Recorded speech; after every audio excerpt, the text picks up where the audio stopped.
Okay, good morning everyone. I'll be going to report or to discuss about the Humanistic School. This is just a short discussion.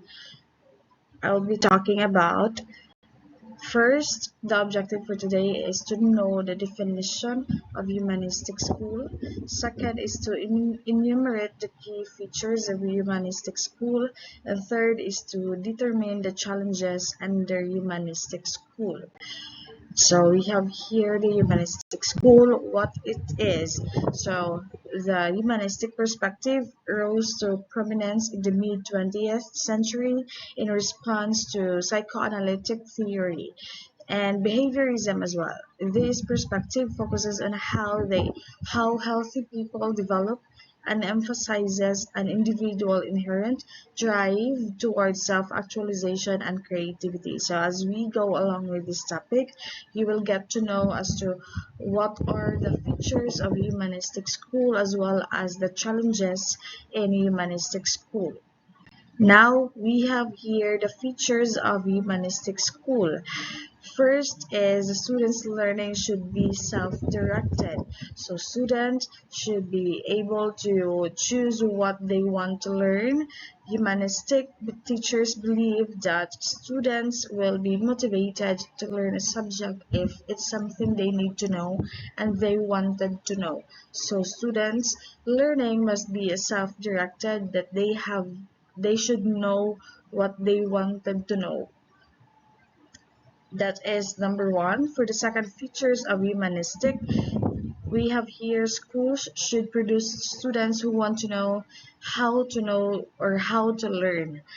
The goal of education should be fosters students' desire to learn and teach how they should learn. Students should be self-motivated in their own studies and desire to learn on their own. So students should know what motivations that could help them in learning such topics. So students should produce students, I mean, schools should produce students who want and know how to learn. Third features is the only form of meaningful evaluation is self-evaluation. That students should know what are their lackings, that students should know how to do self-evaluation because um, at school, the school will also have the evaluation as to students are learning or not. So humanistic educators believe that grades are irrelevant and that only self-evaluation is meaningful. Grading encourages students to work for a grade and not for a personal satisfaction. So in addition to humanistic, educators are opposed to objective tests because they test a student's ability to memorize and do not provide sufficient educational feedback to the teacher and students. So that is for the third features of humanistic school. Fourth, we have here the feelings as well. Next, we have the fourth features of humanistic school. Feelings as well as knowledge are important in the learning process. So humanistic educators believe that both feelings and knowledge are important to the learning process because unlike traditional educators, humanistic teachers do not separate the cognitive and affective domains.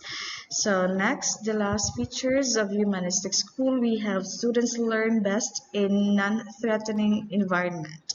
Humanistic educators insist that schools need to provide students with a non-threatening environment so that they will feel secure to learn. Once the students feel secure, learning becomes easier and more meaningful. So that's why it's really important to have a school environment wherein the students can feel secure, that they are safe, that they cannot feel such threatening or threat they're not going to be threatened by someone or by something. So that's the job of a school to secure a safety of the students. So we're done with the features of humanistic school. Now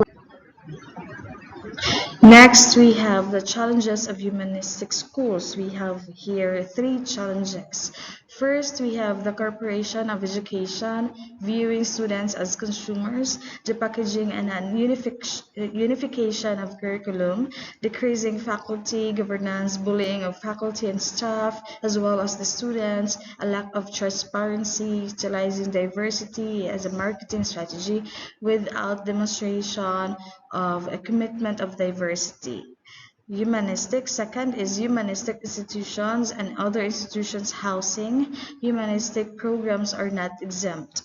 Third challenges of humanistic school is that these challenges faculty and staff who often function and who holds these contradictions. So these are the three major challenges of humanistic school. So I hope you learned something for today's discussion, and that's it for today.